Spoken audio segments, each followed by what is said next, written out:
সব রাজ্যে উঠাল পাথাল ধরিয়ে দিয়েছে। আমরা এখন কি করবো? চিন্তান্বিত দেবতা আবার খুশি খুশি ভাবছে কি করা যায়। এবার আমাদের আর রক্ষে নেই। ওই দুরাচারের রাজা কংস আসছে। সঙ্গে সঙ্গে দেবতাগণ দেবর্ষি নারদ মুনিকে স্মরণ করলেন। দেবর্ষি নারদ মুনিকে ডেকে বললেন, মণিবাবু আপনি চেয়ে দেখুন ভোজরাজ্যের দিকে। ভোজরাজ কংস দিগ্বিজয়ে আসার জন্য রথ প্রস্তুত করছে। আপনি অবিলম্বে ভোজরাজ্যে ফিরে যান। অবিলম্বে ভোজরাজ্যে যান। ভোজরাজ্যে গিয়ে দুরাচারী রাজা কংসের মনে একটা মায়ার আস্তরণ তৈরি করবে, যাতে আর দিগ্বিজয়ে এসে না আসে। তাই দেবর্ষি নারদ মুনি দেবতাদের কথা শ্রবণ করে চলেছেন কোথায়? কোথায় চলেছেন? না ভোজরাজ কংসের দরবারে। দেবর্ষি নারদ মুনি চরণকে বাড়িয়ে দিলেন ভোজরাজ কংসের দরবারের দিকে। মহাজন এক পাশে দাঁড়িয়ে নারদ মুনির ভাগ্য দর্শন করে বললেন, কি বললেন? ভগয়াত বলি চলে মনি ভাবি নারায়ণ,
আরে আসুন আসুন গুরুদেব, আসুন আসুন, বলুন আমি আপনার জন্য কি এমন প্রিয় কাজ করতে পারি?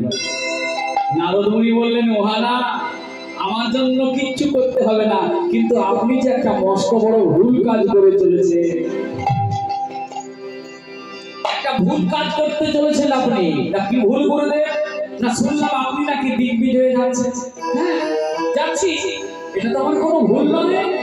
বলে মহারাজ ওটাই হচ্ছে আপনার ভুল। আপনার আদরের বোন দেবকী এখনো অনুরা, অর্থাৎ তার এখনো বিবাহ হয়নি।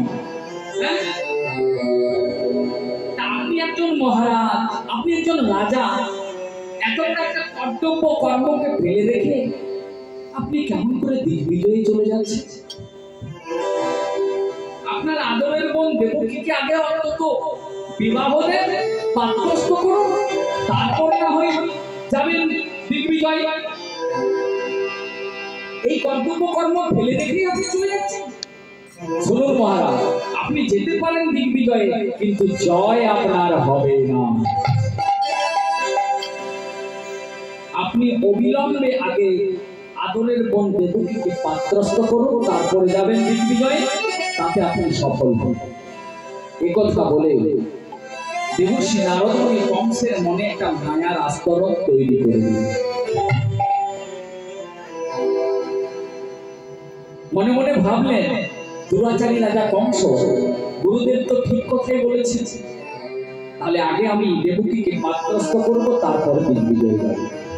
তাই বললেন, হে গুরুদেব, আমি দেবকীকে পাত্রস্থ তো করবো, কিন্তু কোথায় তেমন সুপাত্র পাই বলুন তো?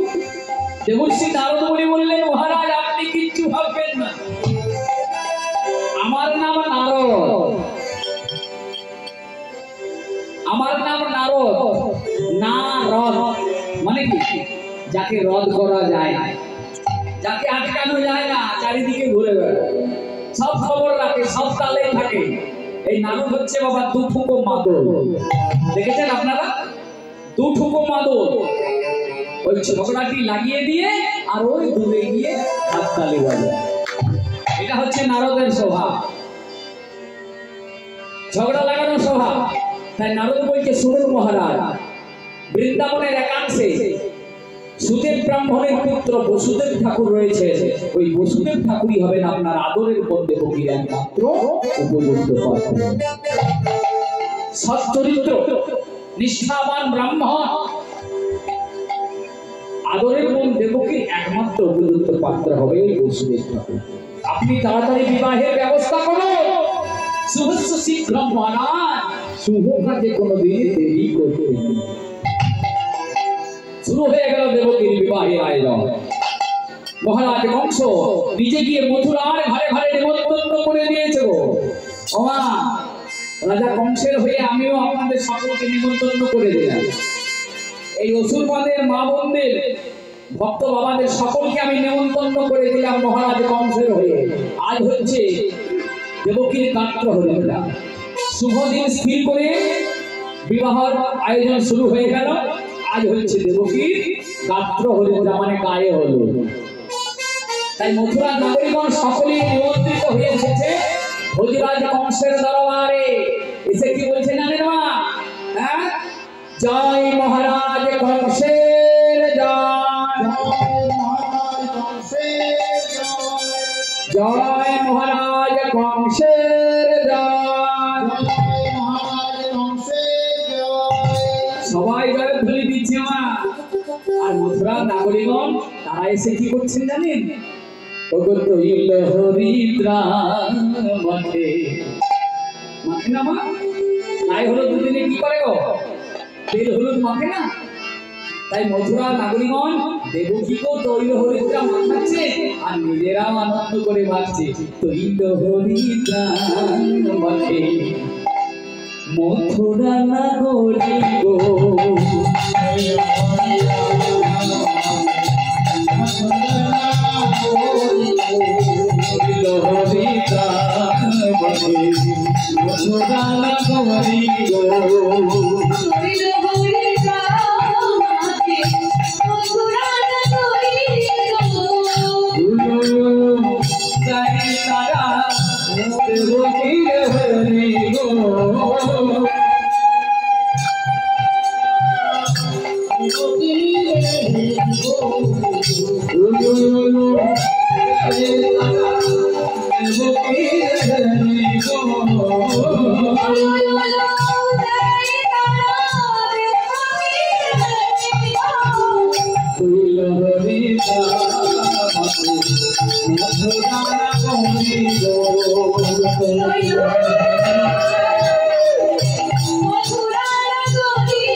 নিজেরা তৈল হলুদটা মাখছে আর কি করছে মা দাদা উল্লু উল্লু যায় গো উল্লু উল্লু যায় গো উল্লু যায় গো উল্লু যায় গো উল্লু যায় গো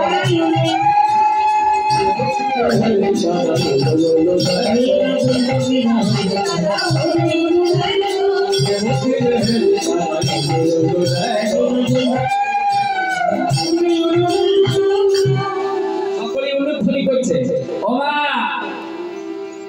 আপনারা উলুধ্বনি দিলেন না এদিকে মায়েরা দিয়েছে আপনারা দিয়েছেন তো সবাই দিয়েছেন তো কিন্তু দু একজন মা দেয়নি মা কেন দেয়নি আসলে ওই যারা যারা উলুধ্বনি দেয়নি সেই মাগুলো আমার জানে না গায়ে হলুদের দিনে কি করতে হয় সেটা জানে না তাই দেয়নি তা জানবে কি করে গো মা ওই মাগুলো লুকিয়ে লুকিয়ে মন্দিরে বিয়ে করেছে তাই জানে না সকলে মিলে বলুন কেউ বাদ যাবে না ও মা সকলে মিলে একবার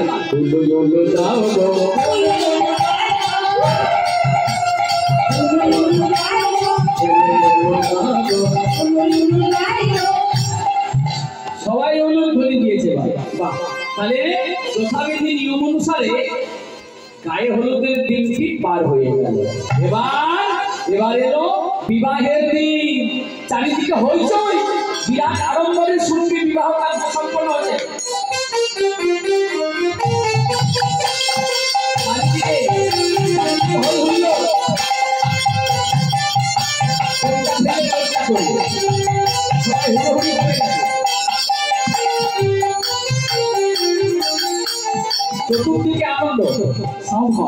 চতুর্দিকে আনন্দ চতুর্দিকে আনন্দ যথাবিধি অনুসারে বিবাহ কার্যটা সম্পন্ন হয়েছে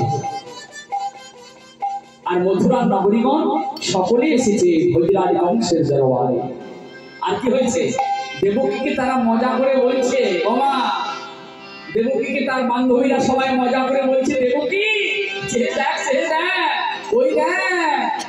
ওই দেখ দেবকী চেয়ে দেখ বরে লোক তোর গড়াতে উলু দিয়ে নে ঘরে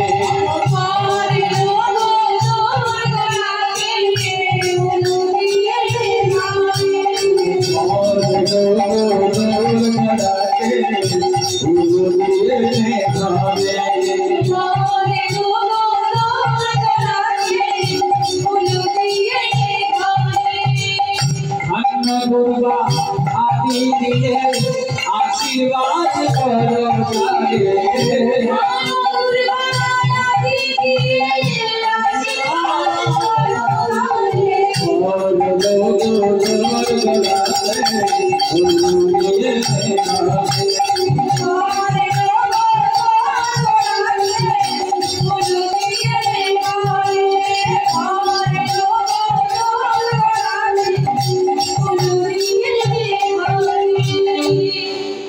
সকলে দেবকীকে মজা করে সবাই বলছে যে দেখ দেবকী বর এসে গেছে দেখ তাই যথাবিধি অনুসারে বিবাহ কার্য সম্পন্ন হচ্ছে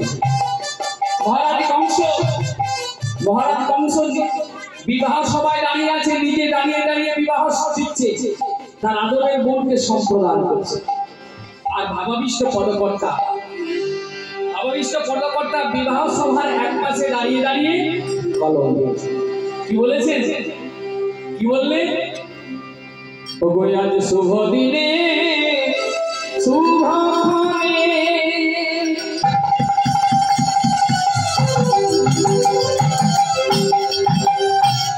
রাজা হর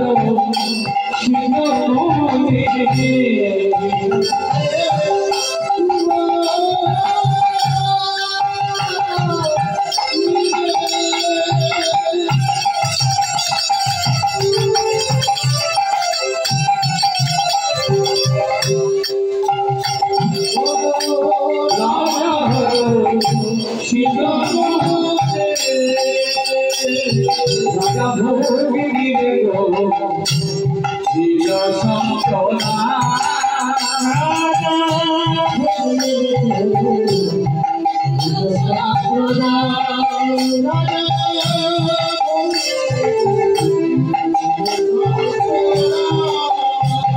তাদের আনন্দ ভগবান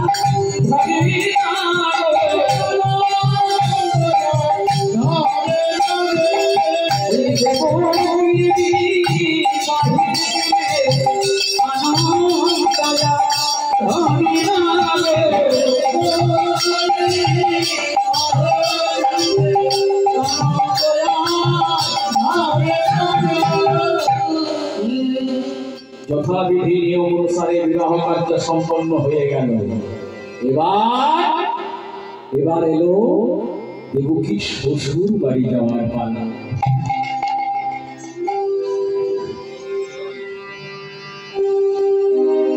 এবার দেবকীর শ্বশুর বাড়ি যাওয়ার পালা। দেবকী মা আমার অঝর হয়ে কাঁদছে, কাঁদতে কাঁদতে শ্বশুর বাড়ির দিকে চলে যাচ্ছে। বিদায় মথুরাবাসী, বিদায় মথুরার বৃক্ষতরুলতা, বিদায় মথুরার সকল পশু পক্ষী। বাবার অঝর হয়ে কাঁদতে কাঁদতে শ্বশুর বাড়ির দিকে চলে যাচ্ছে। মহারাজ কংস নিজে রথ ধারণ করে দাঁড়িয়ে আছে, তার আদরের মনে দেবকীকে শ্বশুর বাড়িতে রাখতে যাওয়ার জন্য। সৌভাগ্য কেমন হয়েছে, শ্বশুরাল চলে দেবকী।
এমন সময় হঠাৎ পথের মধ্যে শুনতে পেল সেই গোপালী, যার রাতের রজ্জু তুমি ধরেছ যতনে,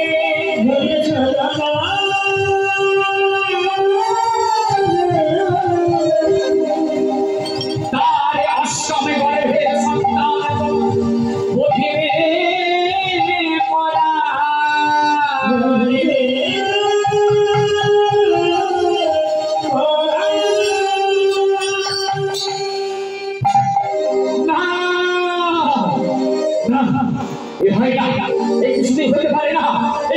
সম্ভব নয়। কে তুমি? আমি নিয়তি, আমি নিয়তি। যার রথের রজ্জু তুমি ধরেছ যতনে, তার অষ্টম গর্ভের সন্তান তোমায় বধিরে বলা। না, এই কিছুতেই সম্ভব নয়, এই কিছুতেই হতে পারে না। পাপ ভারে ভিটা হয়ে